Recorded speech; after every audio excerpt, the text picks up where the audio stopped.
Canal Enciclopedia. Miguel de Cervantes, el escritor español, tuvo una vida azarosa y turbulenta.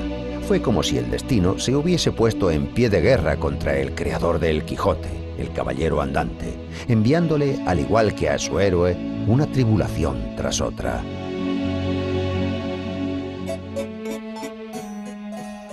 Miguel de Cervantes nació el 29 de septiembre del año 1547 en el seno de la familia de un noble arruinado, Rodrigo de Cervantes. Este era cirujano barbero y, acuciado por las necesidades económicas, se vio obligado a emprender un peregrinaje por distintas ciudades en busca de mejor fortuna. Al final, Miguel no tuvo más remedio que ponerse a trabajar. En aquella época, un joven de familia noble podía probar suerte en la corte, en la vida militar o en la iglesia. Cervantes eligió la tercera opción. Entró al servicio del cardenal Acquaviva y se fue a Roma. Sin embargo, el oficio de ayuda de cámara no era del agrado del apasionado joven español. Al cabo de un año, movido por ambiciosos ideales, decidió incorporarse al ejército español. El 7 de octubre del año 1571, el barco en el que servía Cervantes combatió en la batalla de Lepanto. Miguel luchó con valor y recibió 3 balazos de arcabuz durante la contienda, uno de los cuales le dejaría inutilizada la mano izquierda para siempre. Pero ni siquiera esto consiguió apartar a Cervantes del ejército. Recuperado de sus heridas, volvió al servicio activo, participando en distintas campañas durante 5 años más. Pero el destino le tenía deparada otra dura prueba. En el año 1575, la galera El Sol, en la que servía Cervantes, fue apresada por unos corsarios. El desafortunado hidalgo fue vendido como esclavo en Argel. Sin embargo, las cartas de recomendación para el rey que el cautivo llevaba con él le darían cierta categoría ante Hasan Bajá, gobernador de Argel, y le salvarían de graves castigos, pero la suma del rescate que Bajá señaló para tan importante cautivo ascendió notablemente. Los parientes de Cervantes tardaron 5 años en reunir el dinero para pagar el rescate de Miguel. Cervantes se alegró de volver a casa, pero al parecer sus tribulaciones no habían acabado aún. Nadie, salvo sus parientes, necesitaba al veterano que había resultado gravemente herido durante una batalla. Para entonces los Cervantes estaban en la ruina. El padre, después de quedarse sordo, había tenido que renunciar a seguir ejerciendo su profesión de cirujano barbero, por lo que la responsabilidad de mantener a la familia recayó sobre los hombros de Miguel. Este volvió a la vida militar, pero sus exiguas ganancias no bastaban para mantener a su gran familia, que se había visto aumentada con la aparición de una hija ilegítima de Cervantes, y tras casarse con su joven esposa totalmente desesperado, Miguel prueba suerte en Andalucía. En el año 1587 se las arregla para conseguir el puesto de comisario de abastos de la Armada Invencible. Pero allí, donde los proveedores deshonestos se enriquecían en tan solo unos meses, el noble y honesto hidalgo no tuvo más que problemas. Fue encarcelado varias veces, víctima de falsas acusaciones de malversación de fondos.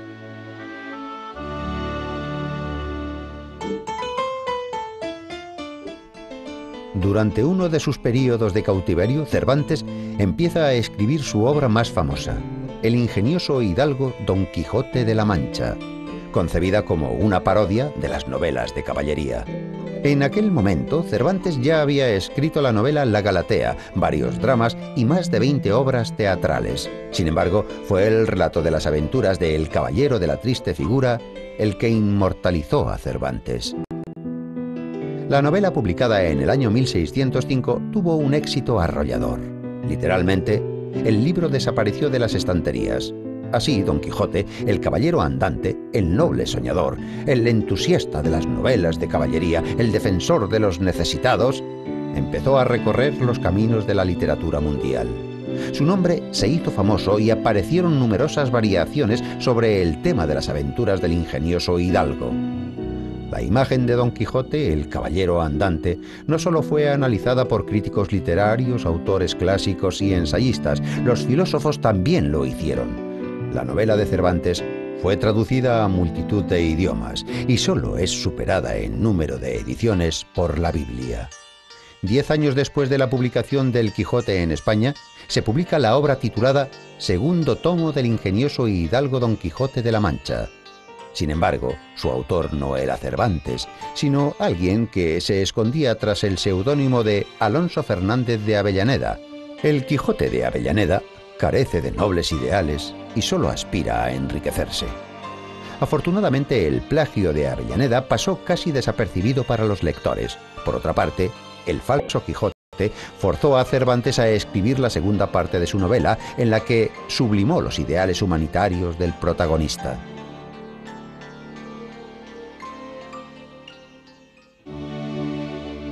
La publicación de los 2 volúmenes de El ingenioso hidalgo Don Quijote de la Mancha le reportó fama mundial, pero no hizo rico a Cervantes.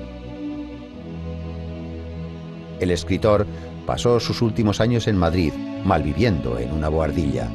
En el año 1613, Cervantes ingresó como novicio en la Orden Tercera de San Francisco, en la que pronunciaría los votos definitivos 3 años después.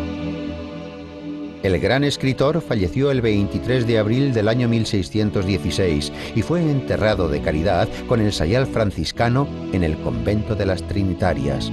Pero sus héroes, el caballero de la triste figura Don Quijote de la Mancha y su fiel escudero Sancho Panza, llevan ya 400 años viviendo entre nosotros.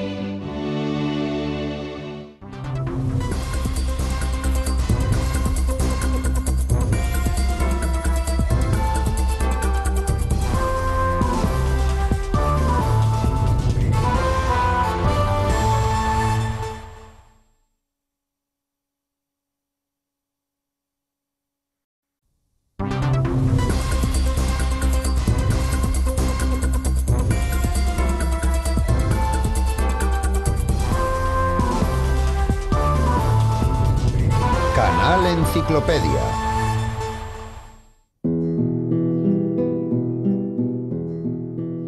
Su vida, llena de aventuras amorosas y envites, fue muy parecida a su obra, donde la comedia se entrelazaba con la tragedia. El escritor español, prosista, poeta y dramaturgo, que creó más de 150 obras, Félix Lope de Vega y Carpio, pasó a la historia como el creador de la nueva comedia.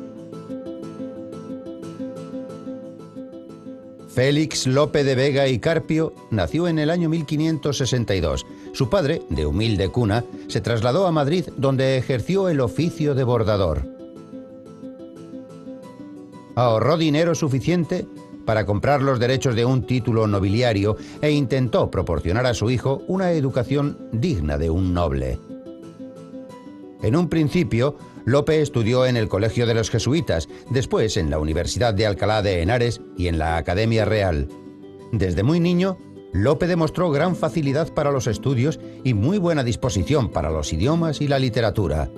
A los 10 años de edad, tradujo del latín el poema de Claudio, El rapto de Proserpina. Y cuando tenía 13 años, escribió su primera comedia, El verdadero amante, que se representó inmediatamente y fue todo un éxito. El chico mostró inclinación por la aventura a muy temprana edad. A los 14 años se escapó a Astorga con unos amigos, pero los fugitivos no tardaron en ser encontrados y devueltos a sus casas. Durante un tiempo, el joven fue paje del obispo Jerónimo Manrique. Después se alistó en el ejército como voluntario y participó en la expedición a las Azores. Pero la escena había cautivado al talentoso joven, por lo que regresó a Madrid para seguir escribiendo obras de teatro.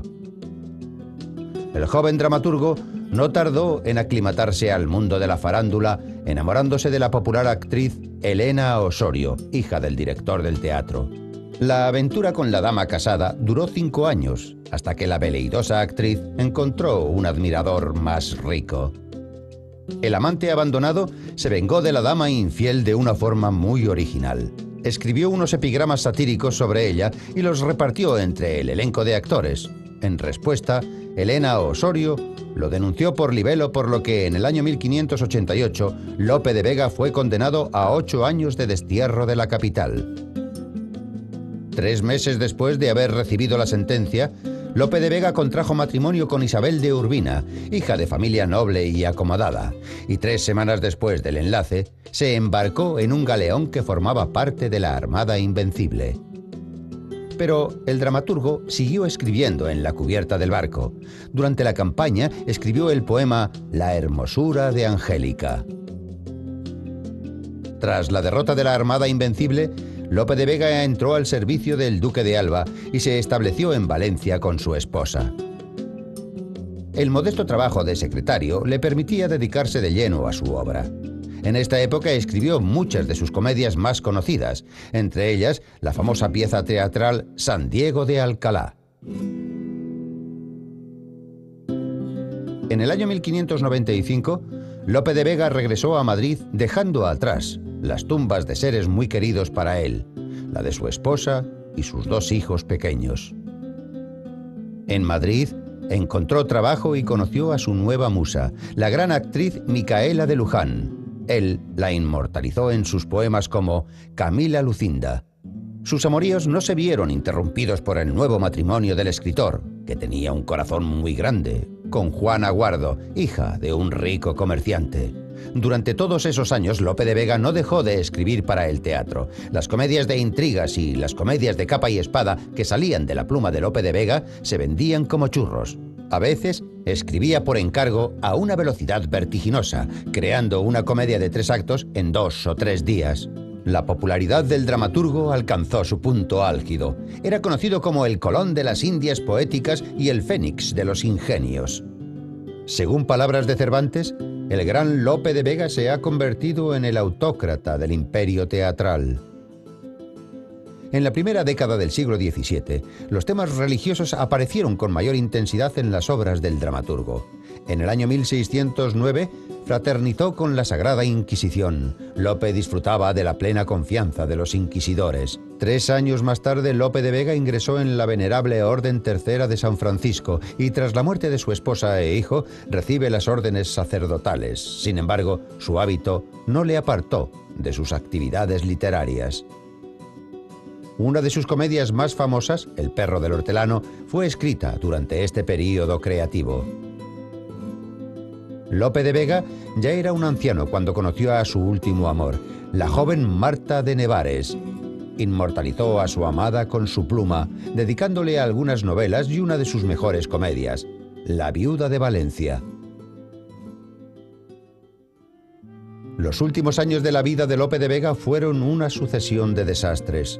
Uno de sus hijos falleció cuando buscaba perlas en Venezuela. Su hija menor fue secuestrada y deshonrada, y la mujer que amaba perdió la vista, el juicio y la vida. Pero ni siquiera estas tragedias consiguieron hacer que el escritor abandonase su trabajo creativo. Acabó su último poema 4 días antes de su muerte. El gran escritor español falleció el 27 de agosto del año 1635 y fue sepultado en la iglesia de San Sebastián. Lope de Vega afirmó que había escrito alrededor de 1500 obras a lo largo de su vida. Hasta nuestros días solo han llegado 426 comedias, 48 autos sacramentales y diversas obras religiosas.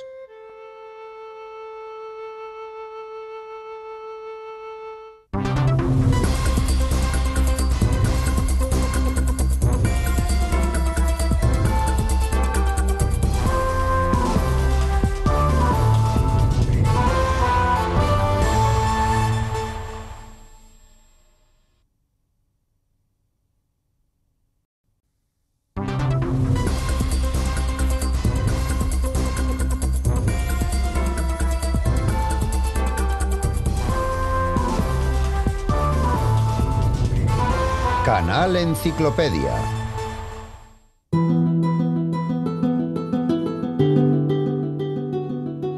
Para gobernar el mundo, uno ha de empezar por saber gobernarse a sí mismo. Eso fue escrito por el dramaturgo, confesor del rey, hombre de armas y sacerdote, Pedro Calderón. El escritor español dio al mundo más de 200 poemas. Los románticos alemanes le llamaban el poeta del honor.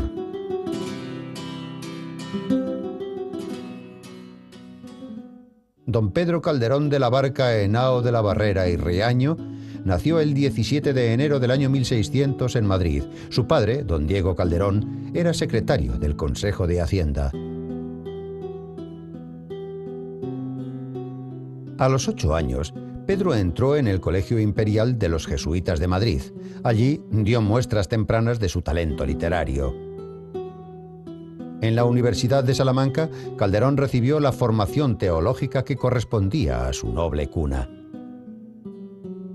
A los 13 años de edad, Calderón escribió su primera comedia, El carro del cielo.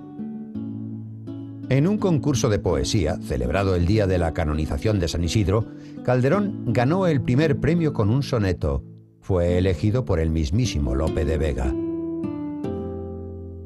En el año 1623 se le pierde la pista a Calderón. Se cree que pasó una larga temporada en el norte de Italia y que en el año 1625 regresó a Madrid, donde se entregó de lleno al teatro y a la literatura.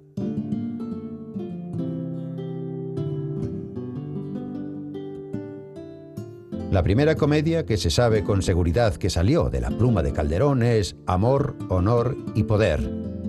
La mayoría de sus obras se representaban en el lujoso teatro del Palacio Real de Madrid.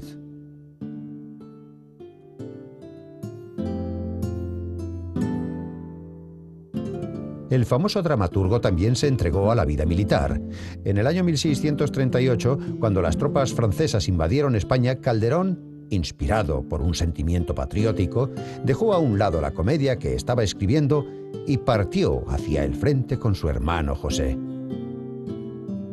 Pedro Calderón habría de pasar los 3 años siguientes luchando con los caballeros de la Orden de Santiago en la campaña contra los rebeldes catalanes.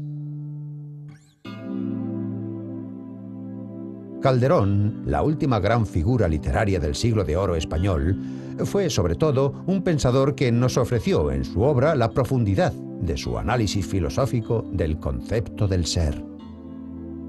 Ya en la treintena escribió una serie de dramas religiosos, su La devoción de la cruz, que se convirtió en el drama más popular de España. Su obra, El mágico prodigioso, trata del conflicto entre la Iglesia y los paganos. Goethe tomó prestadas para su Fausto escenas enteras de esta obra. En los dramas de honor, Calderón presenta la tiranía de las leyes del honor que llevan a una persona a cometer un crimen. Calderón evidentemente sentía compasión por los hombres que cometían los crímenes narrados en sus obras. El médico de su honra, A secreto agravio, secreta venganza, El mayor monstruo, Los celos.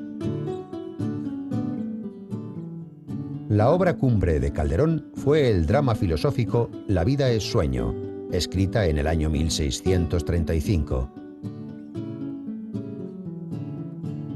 Esta obra desarrolla la idea de que el ser humano no debería abandonar la idea de la vida eterna por la vida terrenal, insignificante y fugaz. Como dramaturgo, Calderón gozó en vida de una fama que habría de perdurar durante todo el siglo XVII, llegando a eclipsar al gran Lope de Vega. La obra teatral de Calderón comprende 120 comedias y dramas, alrededor de 80 autos sacramentales que ilustraban las ceremonias religiosas y 20 entremeses.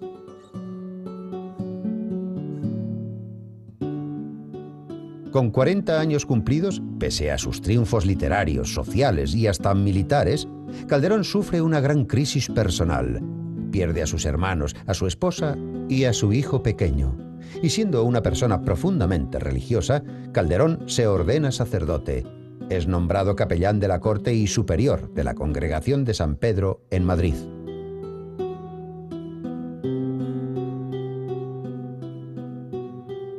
Experto en metafísica, historia, derecho romano, teología moral y dogmática, Calderón pasó los últimos años de su vida alejado del mundo, inmerso en sus pensamientos filosóficos, pero nunca dejó de escribir dramas y comedias musicales. Escribió El príncipe constante y Afectos de amor y odio. Y por encargo del gobernador de Madrid, también escribió dramas religiosos de un solo acto. El domingo 25 de mayo del año 1681, el gran dramaturgo español dejó este mundo efímero. Ese día, Sus obras se representaron en los teatros más importantes de España.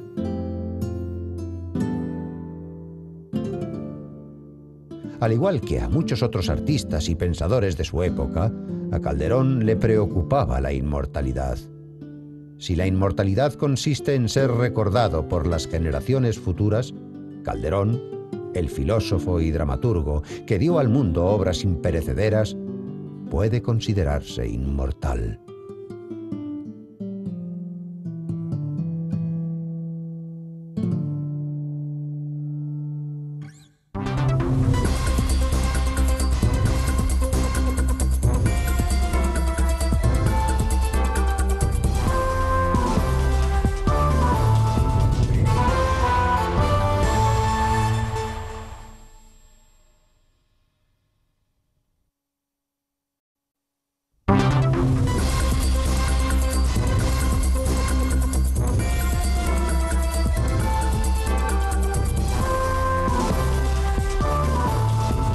Canal Enciclopedia. En su tierra natal se le conoce simplemente como Federico. En Europa, probablemente debido a su brevedad y a su sonido simple y cordial, se le conoce por el apellido materno, Lorca.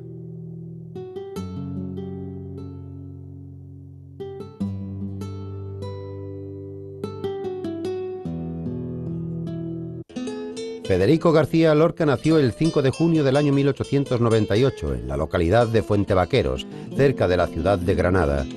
Creció en el seno de una familia de posición económica desahogada. Su madre tocaba el piano y su padre adoraba los poemas y solía interpretar el folclore de la época. Cuando Federico tenía 11 años, su familia se trasladó a Granada. Allí Lorca conoció al famoso compositor español Manuel de Falla. Este fue quien enseñó al poeta las artes del cante jondo, una modalidad de cante flamenco que se caracteriza por el gran sentimiento. García Lorca se adentró en el mundo del arte a través de la música. La prensa española ya comenzaba a reconocer su talento cuando a los 18 años el artista comenzó a interpretar sus propias composiciones. Además, también hace sus primeros pinitos en la literatura. En el año 1918 escribe su primera colección de notas de viaje tituladas Impresiones y Paisajes. Un año más tarde, Lorca ingresa en la Residencia de Estudiantes de Madrid, una institución educacional experimental basada en los modelos libres de la enseñanza universitaria. Allí el poeta entabla amistad con estudiantes de su época. Entre ellos está el futuro director cinematográfico Luis Buñuel, quien describía a Lorca con las siguientes palabras: un joven brillante y encantador con aspiraciones hacia la finura y la elegancia en sus ropas. El pintor surrealista Salvador Dalí recordaba su primera reunión con Lorca diciendo: el fenómeno de la poesía en toda su esencia y su sangre apareció de repente ante mis ojos. Absorto en la música y la literatura, Lorca no tenía ni el tiempo ni las ganas para dedicarse a las mujeres. Amarle es como amar al viento, decía Ana María, la hermana pequeña de Salvador Dalí y una de las enamoradas del poeta. Lorca se preparaba para componer música, intentó escribir prosa, pero, según el mismo autor, obedeciendo al imperioso categorismo de su alma, comenzó a componer sus versos. Dejaría en este libro toda mi alma, este libro que ha visto conmigo los paisajes y vivido horas santas.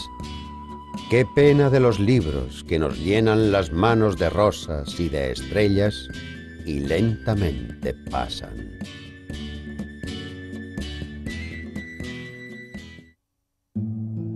Incluso la primera colección poética de Federico García Lorca, publicada en el año 1921, ya fue marcada por la melodía de sus versos y caracterizada por la influencia de su folclore natal.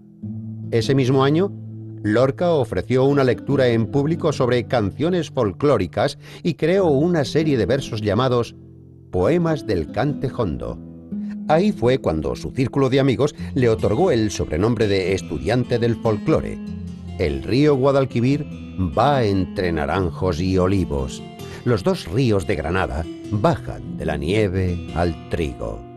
Federico García Lorca también poseía talento para la pintura. Sus obras fueron expuestas en Barcelona en el año 1927. Un año después, Lorca publicó El romancero gitano, donde, según él, se presentaba como una descripción de la mitología gitana. 8 años más tarde, presentando su obra ante el tribunal, un coronel acusaba al autor de insultar a los gendarmes a través de sus versos. Tienen, por eso no lloran, de plomo las calaveras. Con el alma de charol, vienen por la carretera.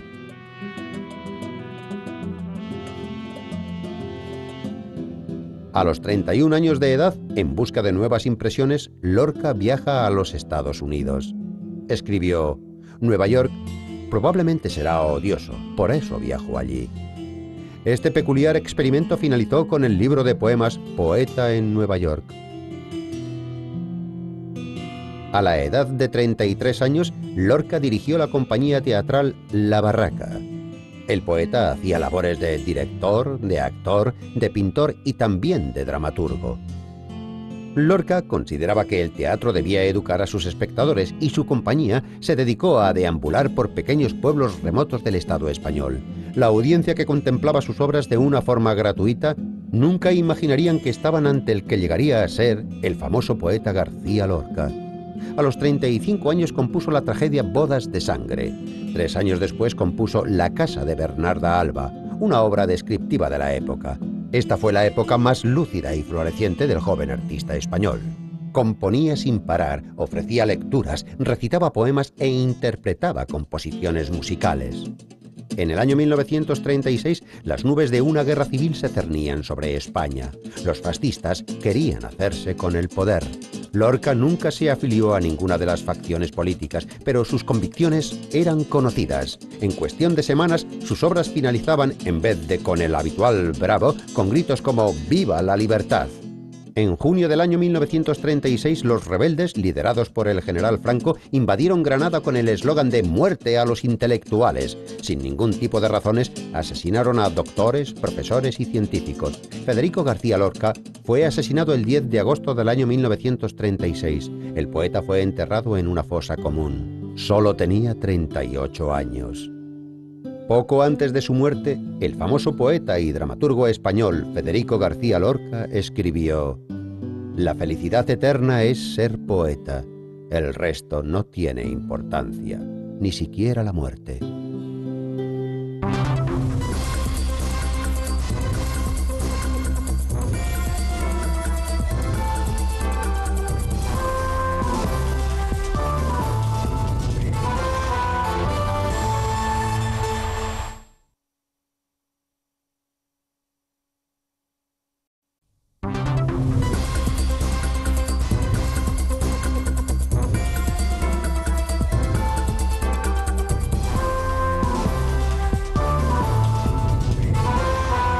Canal Enciclopedia. Algunos lo consideran un clarividente y un adivino genial. Otros creen que fue un embaucador y un charlatán. Y para otros es el predecesor de Herbert Wells y Arthur Clarke, y el primer visionario apocalíptico. Pero fuese lo que fuese, resulta imposible negar que Michel Nostradamus, médico y profeta, ha tenido gran influencia en la civilización europea.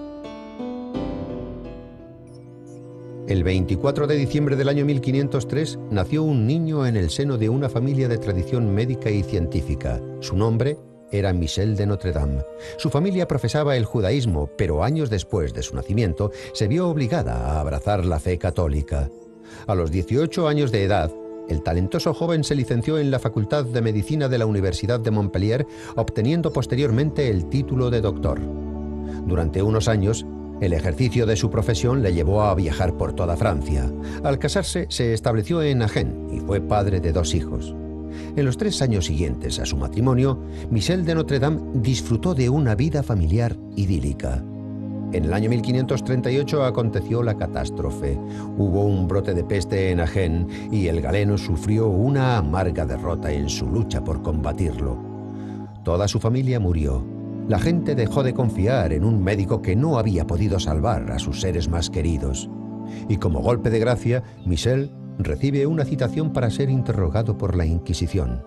Con el corazón destrozado y sin quedarse mucho tiempo en ningún sitio, estuvo viajando durante 6 años por Italia, África del Norte y Palestina, ampliando sus conocimientos y socorriendo a aquellos que necesitaban su ayuda.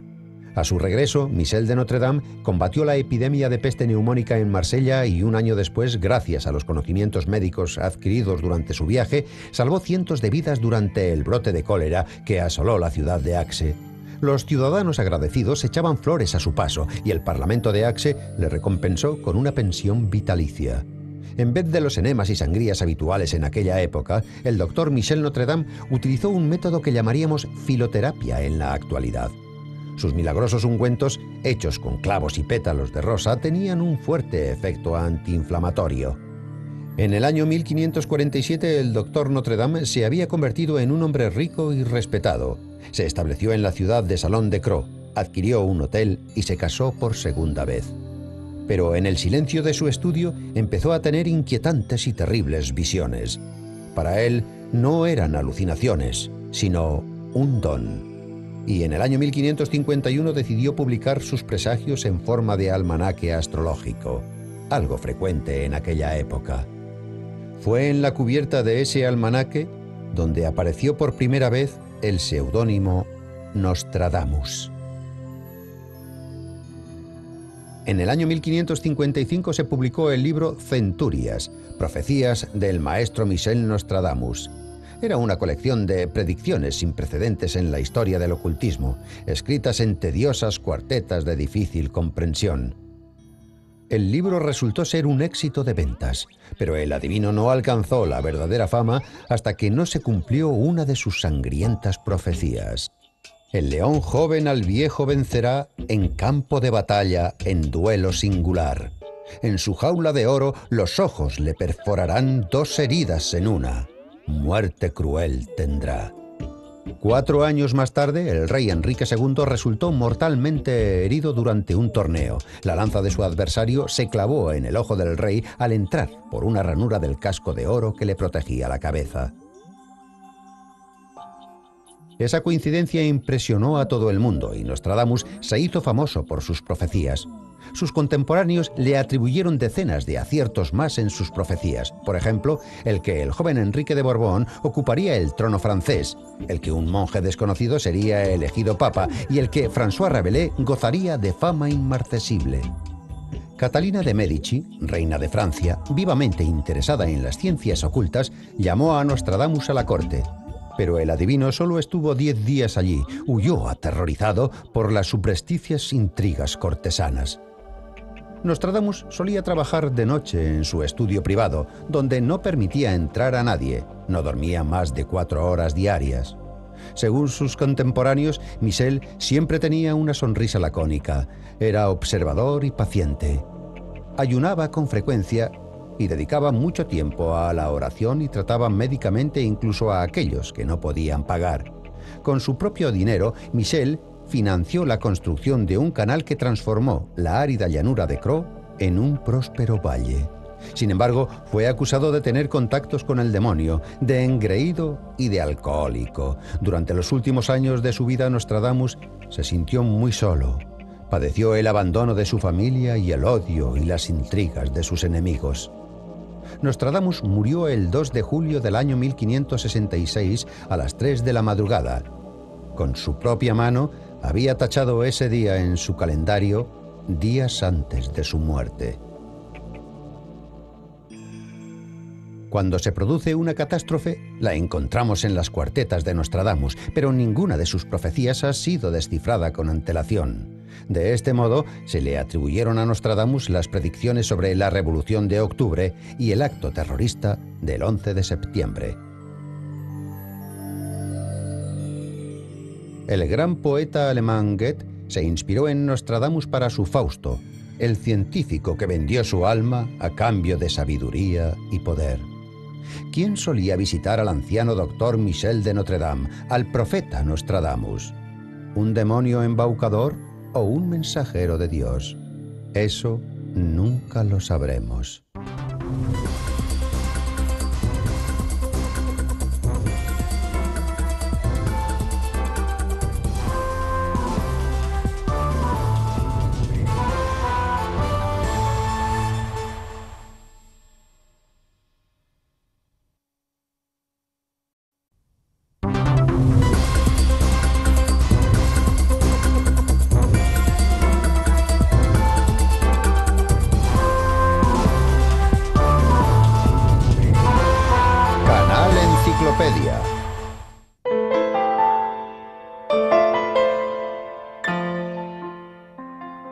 Era independiente y muy particular. No le importaba lo que la gente dijese de él y le gustaba diferenciar de los demás. Su comportamiento a menudo fue tachado de inmoral y él, hombre con un marcado sentido de la estética, respondía: puede que sea libertino, pero soy elegante, que siempre es mejor que ser libertino y vulgar. El nombre de este hombre era Oscar Fingal O'Flaherty Wilde.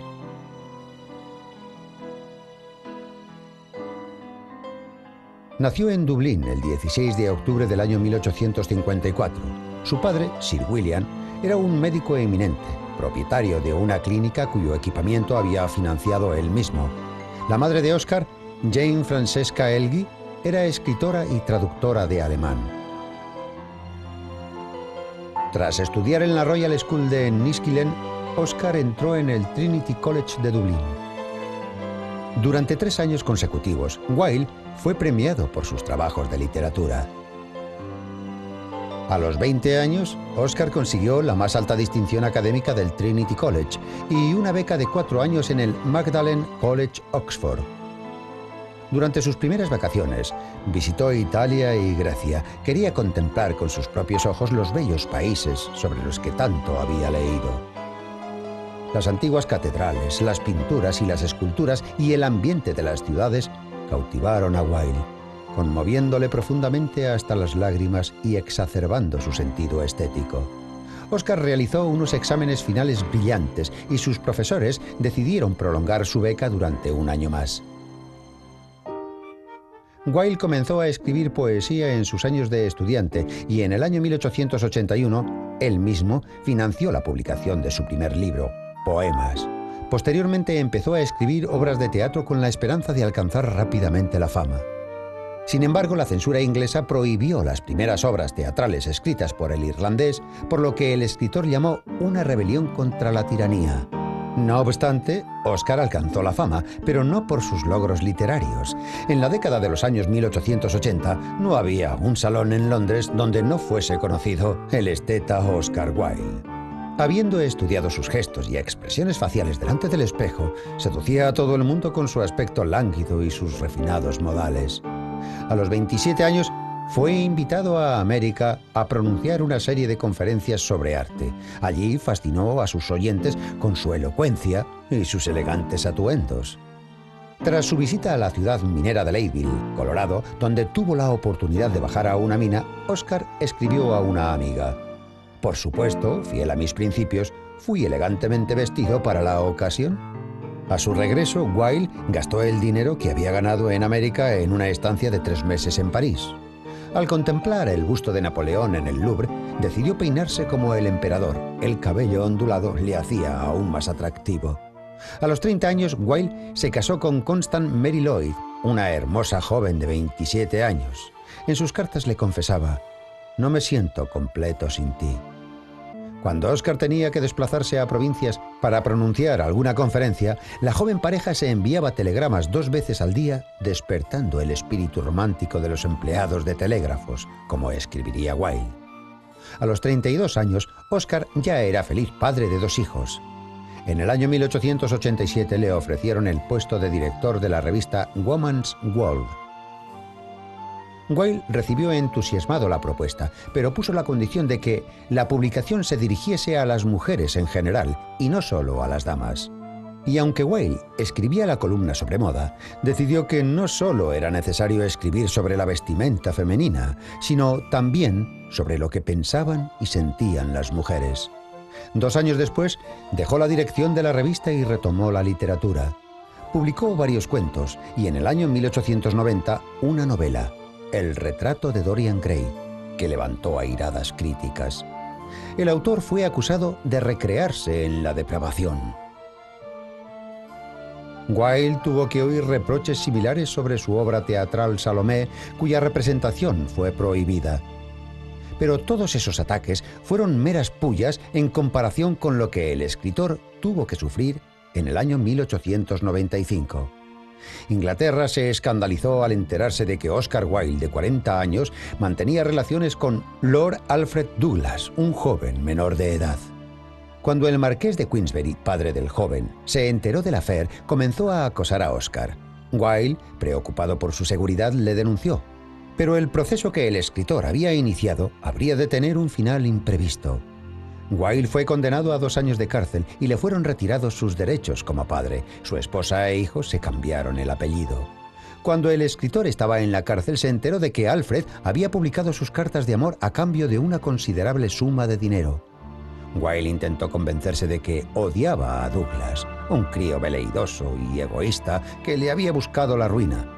El escritor se dio cuenta de que ese amor no le traería más que problemas, pero al ser excarcelado trató en vano de reanudar su relación con Douglas. Ningún hotel inglés quería alojar a Oscar Wilde, por lo que el escritor se vio obligado a exiliarse a París, donde pasó sus 3 últimos años de vida sumido en la pobreza y la enfermedad, ocultando su identidad bajo el nombre de Sebastián Melmoth. El escritor falleció el 30 de noviembre del año 1900 a los 46 años de edad. En una de las cartas que envió desde la cárcel, Oscar Wilde escribió refiriéndose a sí mismo: «Fui un símbolo del arte y la cultura de mi época».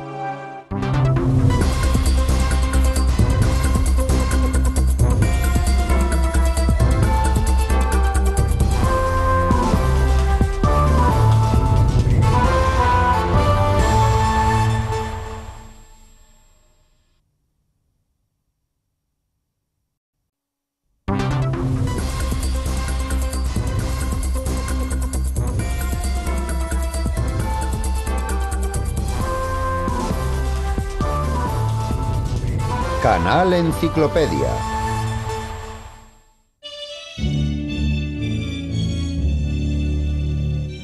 Desde la soleada Florencia trajo el aire fresco del Renacimiento al París medieval.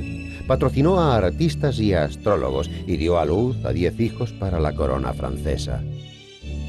Pero a través de varias novelas históricas, Catalina de Médicis, reina de Francia, es conocida como la insidiosa envenenadora que apartó de su camino a todo aquel que se interpusiera entre ella y el poder.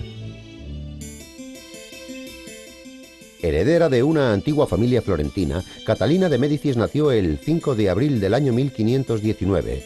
Pocas semanas después de su nacimiento, sus padres murieron de una misteriosa enfermedad y la niña se convirtió en huérfana. Cuando Catalina creció, su tío, el Papa Clemente VII, se hizo responsable de su tutela. Con solo 14 años, fue entregada en matrimonio a Enrique de Orleans, hijo de Francisco I, rey de Francia. El delfín solamente era unos meses mayor que su joven esposa, pero en aquellos tiempos nadie se preocupaba por la edad de los desposados, puesto que lo que importaba no eran los sentimientos, sino mantener una dinastía. Inesperadamente, Catalina se enamoró perdidamente de su esposo con todo el entusiasmo de una jovencita italiana. Enrique era atractivo y resaltaba su galantería caballeresca, pero su amor no era correspondido. La bella Diana de Poitiers embrujó completamente el corazón del delfín. Su enamorada era 20 años mayor que él, pero la diferencia de edad nunca tuvo importancia para Enrique. Nunca se separó de su favorita hasta el final de sus días, y Catalina se vio forzada a soportar los abusos y las aventuras de su matrimonio. Durante los largos años de humillaciones, Catalina aprendió a ser reservada, paciente, educada y desarrolló una faceta despiadada. Tal y como la describe Dumas, se convirtió en una mujer prudente e insidiosa. Catalina poco a poco se acercaba a su objetivo, la corona de Francia. Y nada se interpuso en su camino, ni siquiera el crimen. Se ganó la fama de ser una excelente envenenadora. Nadie sabrá jamás hasta qué punto estas suposiciones son ciertas, pero existen rumores de que Catalina estudió las artes del envenenamiento y realizaba experimentos con gente pobre o terminal. En el año 1547, Francisco I, rey de Francia, murió inesperadamente.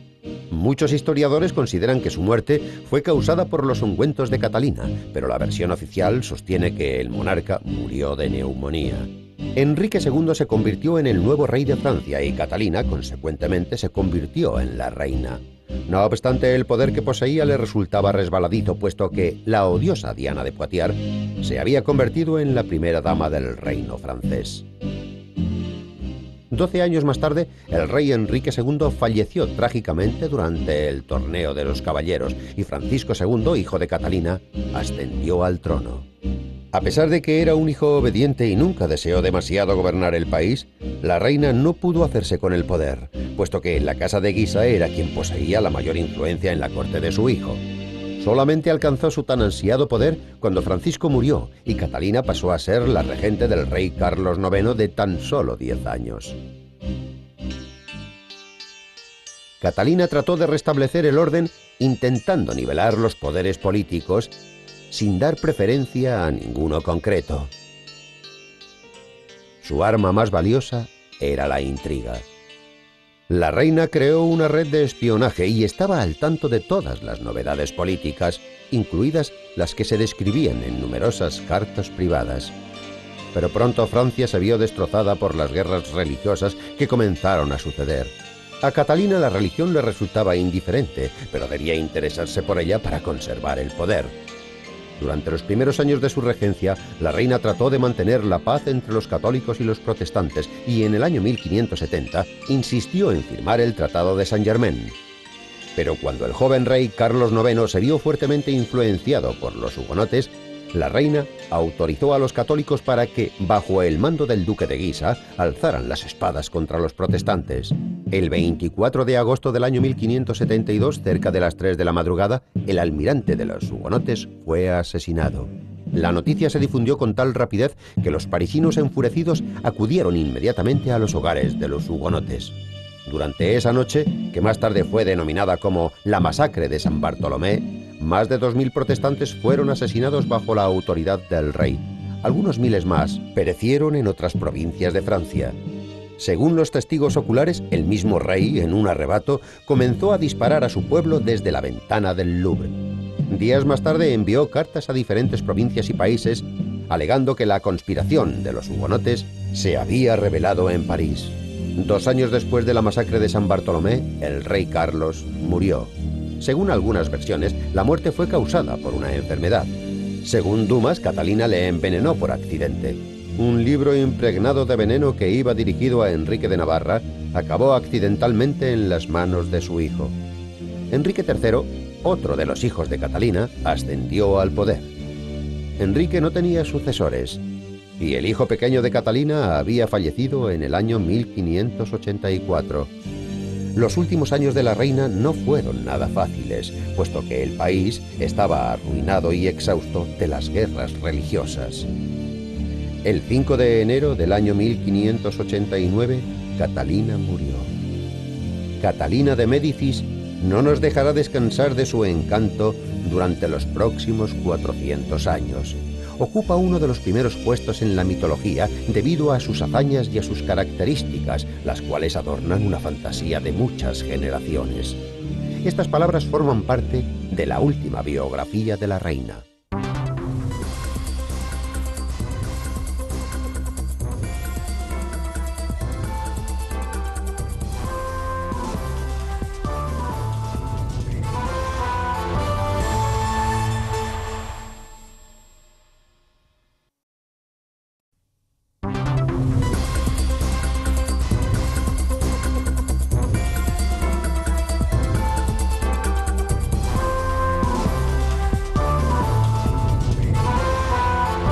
Canal Enciclopedia.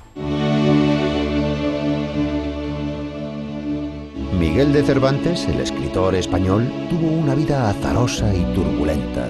Fue como si el destino se hubiese puesto en pie de guerra contra el creador del Quijote, el caballero andante, enviándole, al igual que a su héroe, una tribulación tras otra.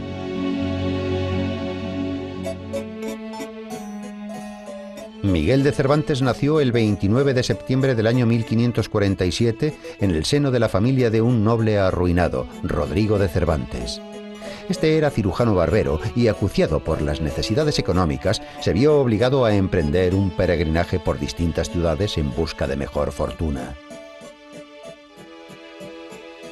Al final, Miguel no tuvo más remedio que ponerse a trabajar. En aquella época, una familia noble podía probar suerte en la corte, en la vida militar o en la iglesia. Cervantes eligió la tercera opción. Entró al servicio del cardenal Acquaviva y se fue a Roma. Sin embargo, el oficio de ayuda de cámara no era del agrado del apasionado joven español. Al cabo de un año, movido por ambiciosos ideales, decidió incorporarse al ejército español. El 7 de octubre del año 1571, el barco en el que servía Cervantes combatió en la batalla de Lepanto.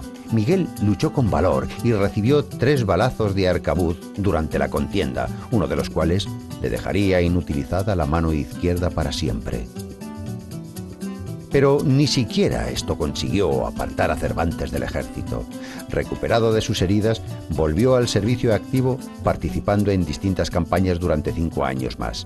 Pero el destino le tenía deparada otra dura prueba. En el año 1575, la galera El Sol, en la que servía Cervantes, fue apresada por unos corsarios.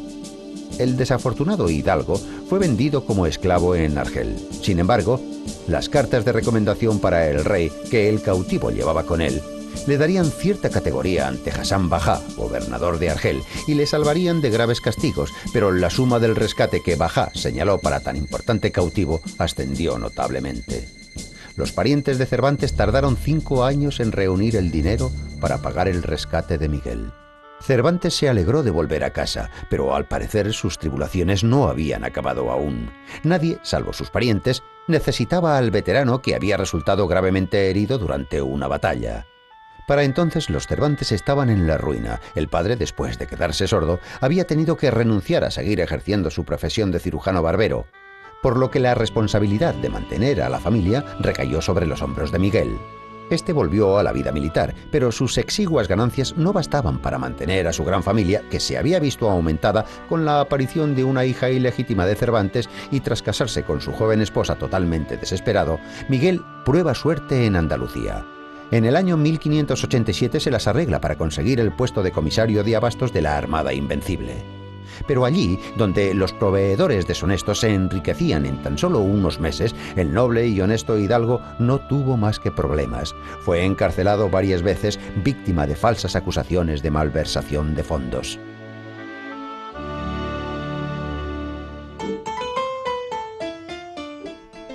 Durante uno de sus períodos de cautiverio, Cervantes empieza a escribir su obra más famosa, el ingenioso hidalgo Don Quijote de la Mancha, concebida como una parodia de las novelas de caballería. En aquel momento, Cervantes ya había escrito la novela La Galatea, varios dramas y más de 20 obras teatrales. Sin embargo, fue el relato de las aventuras de El Caballero de la Triste Figura el que inmortalizó a Cervantes. La novela, publicada en el año 1605, tuvo un éxito arrollador. Literalmente, el libro desapareció de las estanterías.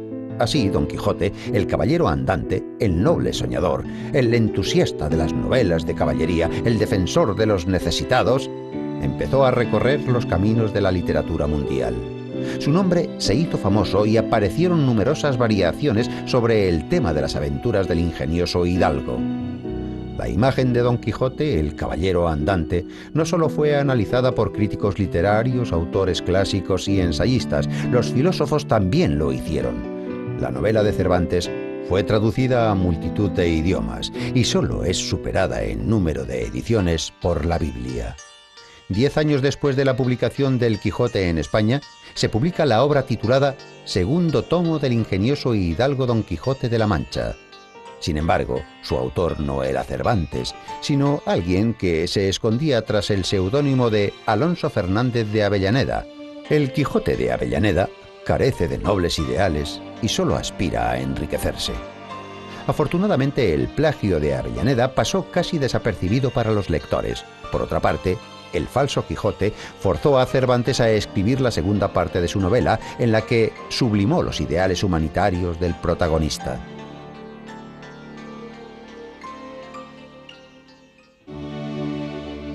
La publicación de los 2 volúmenes de El ingenioso hidalgo Don Quijote de la Mancha le reportó fama mundial, pero no hizo rico a Cervantes. El escritor pasó sus últimos años en Madrid, malviviendo en una bohardilla. En el año 1613, Cervantes ingresó como novicio en la Orden Tercera de San Francisco, en la que pronunciaría los votos definitivos 3 años después. El gran escritor falleció el 23 de abril del año 1616 y fue enterrado de caridad con el sayal franciscano en el convento de las Trinitarias. Pero sus héroes, el caballero de la triste figura Don Quijote de la Mancha y su fiel escudero Sancho Panza, llevan ya 400 años viviendo entre nosotros.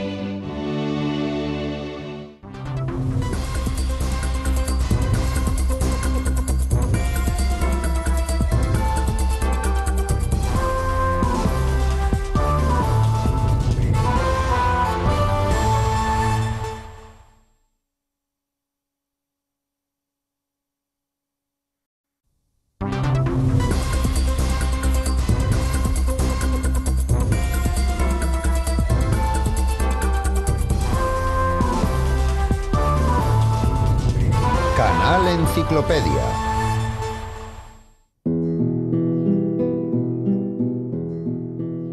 Su vida, llena de aventuras amorosas y envites, fue muy parecida a su obra, donde la comedia se entrelazaba con la tragedia. El escritor español, prosista, poeta y dramaturgo, que creó más de 150 obras, Félix Lope de Vega y Carpio, pasó a la historia como el creador de la nueva comedia. Félix Lope de Vega y Carpio nació en el año 1562. Su padre, de humilde cuna, se trasladó a Madrid, donde ejerció el oficio de bordador. Ahorró dinero suficiente para comprar los derechos de un título nobiliario e intentó proporcionar a su hijo una educación digna de un noble. En un principio, Lope estudió en el Colegio de los Jesuitas, después en la Universidad de Alcalá de Henares y en la Academia Real.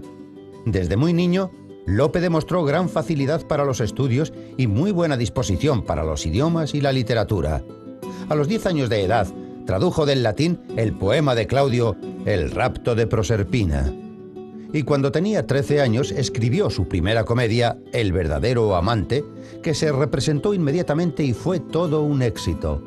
El chico mostró inclinación por la aventura a muy temprana edad. A los 14 años se escapó a Astorga con unos amigos, pero los fugitivos no tardaron en ser encontrados y devueltos a sus casas. Durante un tiempo, el joven fue paje del obispo Jerónimo Manrique. Después se alistó en el ejército como voluntario y participó en la expedición a las Azores.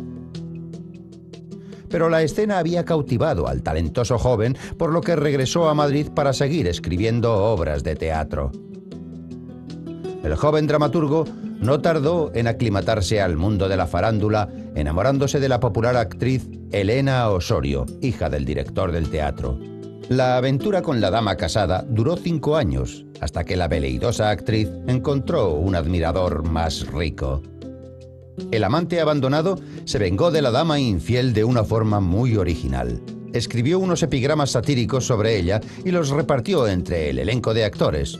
En respuesta, Elena Osorio lo denunció por libelo, por lo que en el año 1588 Lope de Vega fue condenado a 8 años de destierro de la capital. 3 meses después de haber recibido la sentencia, Lope de Vega contrajo matrimonio con Isabel de Urbina, hija de familia noble y acomodada, y 3 semanas después del enlace, se embarcó en un galeón que formaba parte de la Armada Invencible. Pero el dramaturgo siguió escribiendo en la cubierta del barco. Durante la campaña escribió el poema La hermosura de Angélica. Tras la derrota de la Armada Invencible, Lope de Vega entró al servicio del duque de Alba y se estableció en Valencia con su esposa. El modesto trabajo de secretario le permitía dedicarse de lleno a su obra. En esta época escribió muchas de sus comedias más conocidas, entre ellas la famosa pieza teatral San Diego de Alcalá. En el año 1595, Lope de Vega regresó a Madrid dejando atrás las tumbas de seres muy queridos para él, la de su esposa y sus 2 hijos pequeños. En Madrid encontró trabajo y conoció a su nueva musa, la gran actriz Micaela de Luján. Él la inmortalizó en sus poemas como Camila Lucinda. Sus amoríos no se vieron interrumpidos por el nuevo matrimonio del escritor, que tenía un corazón muy grande, con Juana Guardo, hija de un rico comerciante. Durante todos esos años, Lope de Vega no dejó de escribir para el teatro. Las comedias de intrigas y las comedias de capa y espada que salían de la pluma de Lope de Vega se vendían como churros. A veces escribía por encargo a una velocidad vertiginosa, creando una comedia de 3 actos en 2 o 3 días. La popularidad del dramaturgo alcanzó su punto álgido. Era conocido como el Colón de las Indias poéticas y el Fénix de los ingenios. Según palabras de Cervantes, el gran Lope de Vega se ha convertido en el autócrata del imperio teatral. En la primera década del siglo XVII, los temas religiosos aparecieron con mayor intensidad en las obras del dramaturgo. En el año 1609, fraternizó con la Sagrada Inquisición. Lope disfrutaba de la plena confianza de los inquisidores. 3 años más tarde, Lope de Vega ingresó en la venerable Orden Tercera de San Francisco y, tras la muerte de su esposa e hijo, recibe las órdenes sacerdotales. Sin embargo, su hábito no le apartó de sus actividades literarias. Una de sus comedias más famosas, El perro del hortelano, fue escrita durante este período creativo. Lope de Vega ya era un anciano cuando conoció a su último amor, la joven Marta de Nevares. Inmortalizó a su amada con su pluma, dedicándole algunas novelas y una de sus mejores comedias, La viuda de Valencia. Los últimos años de la vida de Lope de Vega fueron una sucesión de desastres. Uno de sus hijos falleció cuando buscaba perlas en Venezuela. Su hija menor fue secuestrada y deshonrada, y la mujer que amaba perdió la vista, el juicio y la vida. Pero ni siquiera estas tragedias consiguieron hacer que el escritor abandonase su trabajo creativo. Acabó su último poema 4 días antes de su muerte. El gran escritor español falleció el 27 de agosto del año 1635 y fue sepultado en la iglesia de San Sebastián. Lope de Vega afirmó que había escrito alrededor de 1500 obras a lo largo de su vida. Hasta nuestros días solo han llegado 426 comedias, 48 autos sacramentales y diversas obras religiosas.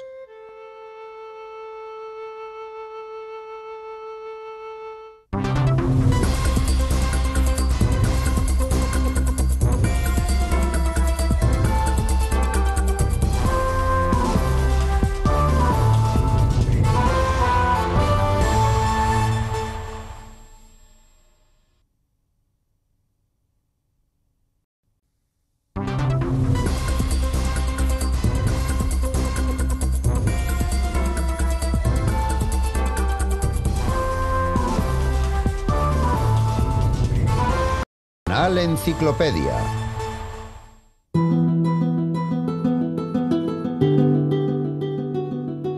Para gobernar el mundo, uno ha de empezar por saber gobernarse a sí mismo. Eso fue escrito por el dramaturgo, confesor del rey, hombre de armas y sacerdote, Pedro Calderón. El escritor español dio al mundo más de 200 poemas. Los románticos alemanes le llamaban el poeta del honor.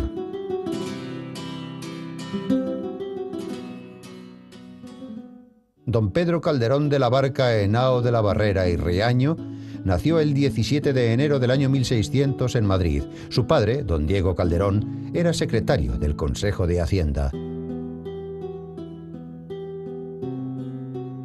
A los 8 años, Pedro entró en el Colegio Imperial de los Jesuitas de Madrid.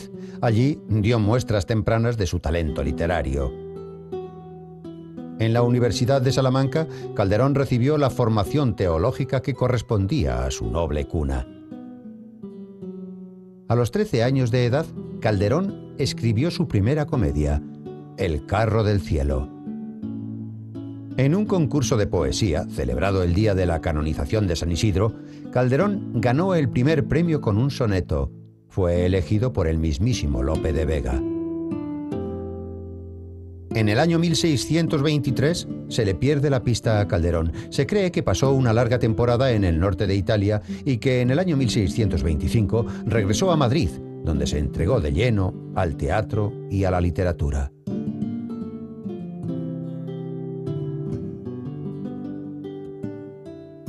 La primera comedia que se sabe con seguridad que salió de la pluma de Calderón es Amor, Honor y Poder. La mayoría de sus obras se representaban en el lujoso teatro del Palacio Real de Madrid.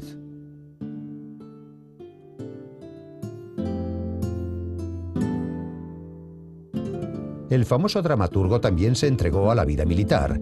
En el año 1638, cuando las tropas francesas invadieron España, Calderón, inspirado por un sentimiento patriótico, dejó a un lado la comedia que estaba escribiendo y partió hacia el frente con su hermano José. Pedro Calderón habría de pasar los 3 años siguientes luchando con los caballeros de la Orden de Santiago en la campaña contra los rebeldes catalanes. Calderón, la última gran figura literaria del siglo de oro español, fue sobre todo un pensador que nos ofreció en su obra la profundidad de su análisis filosófico del concepto del ser. Ya en la treintena escribió una serie de dramas religiosos, su La devoción de la cruz, que se convirtió en el drama más popular de España. Su obra, El mágico prodigioso, trata del conflicto entre la Iglesia y los paganos. Goethe tomó prestadas para su Fausto escenas enteras de esta obra.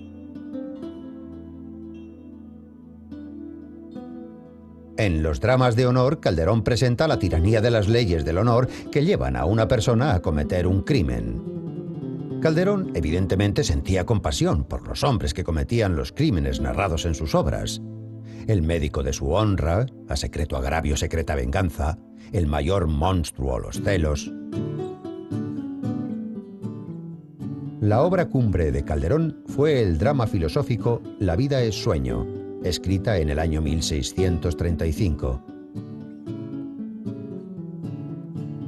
Esta obra desarrolla la idea de que el ser humano no debería abandonar la idea de la vida eterna por la vida terrenal, insignificante y fugaz. Como dramaturgo, Calderón gozó en vida de una fama que habría de perdurar durante todo el siglo XVII, llegando a eclipsar al gran Lope de Vega. La obra teatral de Calderón comprende 120 comedias y dramas, alrededor de 80 autos sacramentales que ilustraban las ceremonias religiosas y 20 entremeses.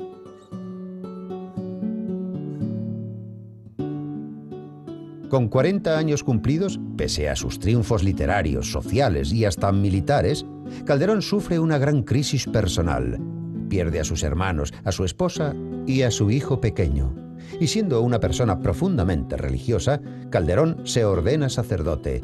Es nombrado capellán de la corte y superior de la Congregación de San Pedro en Madrid.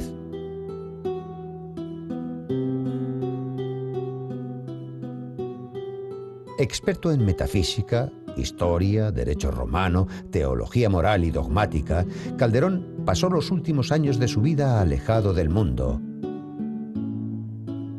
inmerso en sus pensamientos filosóficos, pero nunca dejó de escribir dramas y comedias musicales. Escribió El príncipe constante y Afectos de amor y odio.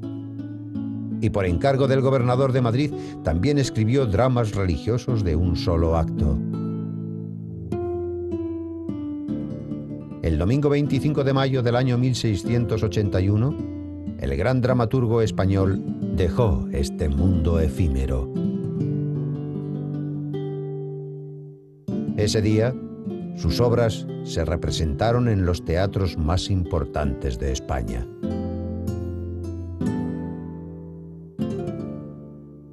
Al igual que a muchos otros artistas y pensadores de su época, a Calderón le preocupaba la inmortalidad. Si la inmortalidad consiste en ser recordado por las generaciones futuras, Calderón, el filósofo y dramaturgo que dio al mundo obras imperecederas, puede considerarse inmortal.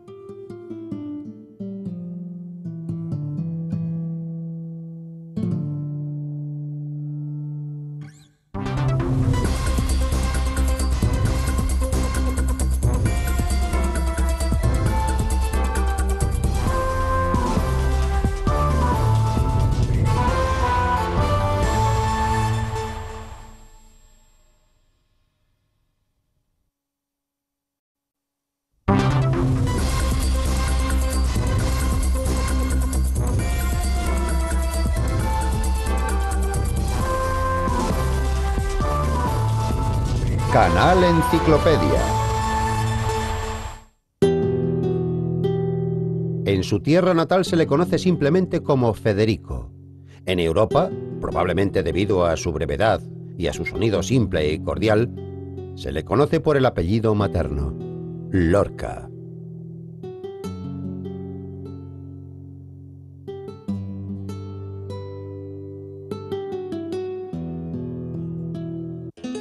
Federico García Lorca nació el 5 de junio del año 1898 en la localidad de Fuentevaqueros, cerca de la ciudad de Granada. Creció en el seno de una familia de posición económica desahogada. Su madre tocaba el piano y su padre adoraba los poemas y solía interpretar el folclore de la época. Cuando Federico tenía 11 años, su familia se trasladó a Granada. Allí Lorca conoció al famoso compositor español Manuel de Falla. Este fue quien enseñó al poeta las artes del cante jondo, una modalidad de cante flamenco que se caracteriza por el gran sentimiento. García Lorca se adentró en el mundo del arte a través de la música. La prensa española ya comenzaba a reconocer su talento cuando a los 18 años el artista comenzó a interpretar sus propias composiciones. Además, también hace sus primeros pinitos en la literatura. En el año 1918 escribe su primera colección de notas de viaje tituladas Impresiones y Paisajes. Un año más tarde, Lorca ingresa en la Residencia de Estudiantes de Madrid, una institución educacional experimental basada en los modelos libres de la enseñanza universitaria. Allí el poeta entabla amistad con estudiantes de su época. Entre ellos está el futuro director cinematográfico Luis Buñuel, quien describía a Lorca con las siguientes palabras: un joven brillante y encantador con aspiraciones hacia la finura y la elegancia en sus ropas. El pintor surrealista Salvador Dalí recordaba su primera reunión con Lorca diciendo: el fenómeno de la poesía en toda su esencia y su sangre apareció de repente ante mis ojos. Absorto en la música y la literatura, Lorca no tenía ni el tiempo ni las ganas para dedicarse a las mujeres. Amarle es como amar al viento, decía Ana María, la hermana pequeña de Salvador Dalí y una de las enamoradas del poeta. Lorca se preparaba para componer música, intentó escribir prosa, pero, según el mismo autor, obedeciendo al imperioso categorismo de su alma, comenzó a componer sus versos. Dejaría en este libro toda mi alma, este libro que ha visto conmigo los paisajes y vivido horas santas. Qué pena de los libros que nos llenan las manos de rosas y de estrellas y lentamente pasan.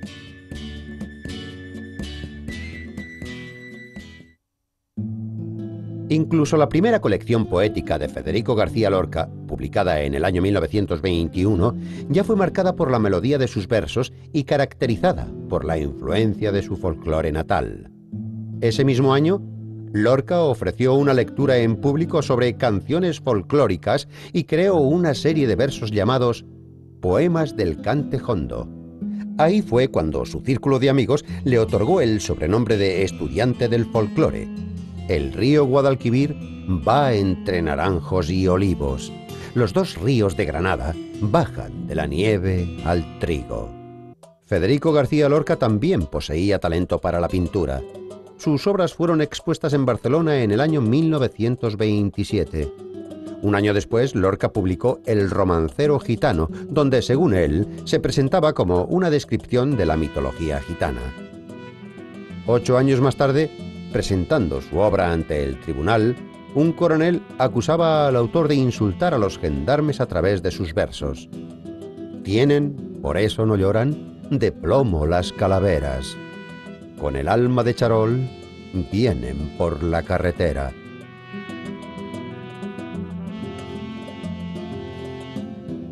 A los 31 años de edad, en busca de nuevas impresiones, Lorca viaja a los Estados Unidos. Escribió: Nueva York probablemente será odioso, por eso viajo allí. Este peculiar experimento finalizó con el libro de poemas Poeta en Nueva York. A la edad de 33 años, Lorca dirigió la compañía teatral La Barraca. El poeta hacía labores de director, de actor, de pintor y también de dramaturgo. Lorca consideraba que el teatro debía educar a sus espectadores y su compañía se dedicó a deambular por pequeños pueblos remotos del Estado español. La audiencia que contemplaba sus obras de una forma gratuita nunca imaginarían que estaban ante el que llegaría a ser el famoso poeta García Lorca. A los 35 años compuso la tragedia Bodas de Sangre. 3 años después compuso La casa de Bernarda Alba, una obra descriptiva de la época. Esta fue la época más lúcida y floreciente del joven artista español. Componía sin parar, ofrecía lecturas, recitaba poemas e interpretaba composiciones musicales. En el año 1936, las nubes de una guerra civil se cernían sobre España. Los fascistas querían hacerse con el poder. Lorca nunca se afilió a ninguna de las facciones políticas, pero sus convicciones eran conocidas. En cuestión de semanas, sus obras finalizaban, en vez de con el habitual bravo, con gritos como ¡Viva la libertad!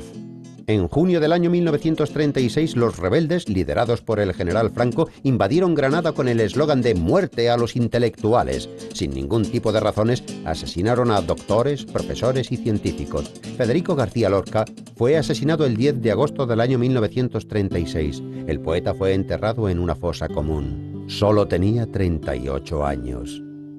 Poco antes de su muerte, el famoso poeta y dramaturgo español Federico García Lorca escribió: «La felicidad eterna es ser poeta. El resto no tiene importancia, ni siquiera la muerte».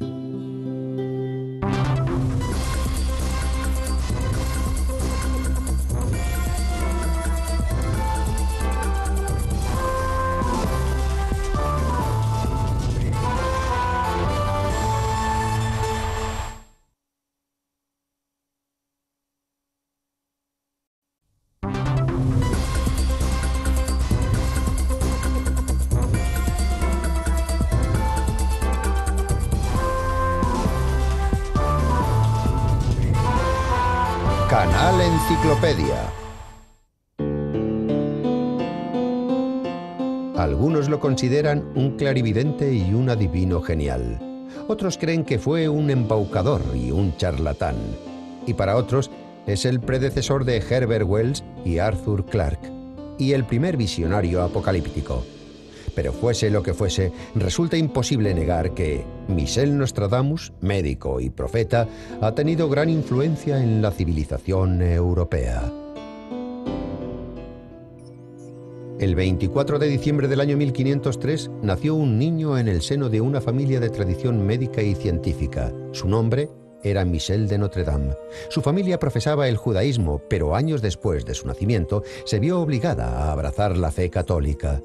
A los 18 años de edad, el talentoso joven se licenció en la Facultad de Medicina de la Universidad de Montpellier, obteniendo posteriormente el título de doctor. Durante unos años, el ejercicio de su profesión le llevó a viajar por toda Francia. Al casarse, se estableció en Agen y fue padre de 2 hijos. En los 3 años siguientes a su matrimonio, Michel de Notre Dame disfrutó de una vida familiar idílica. En el año 1538 aconteció la catástrofe. Hubo un brote de peste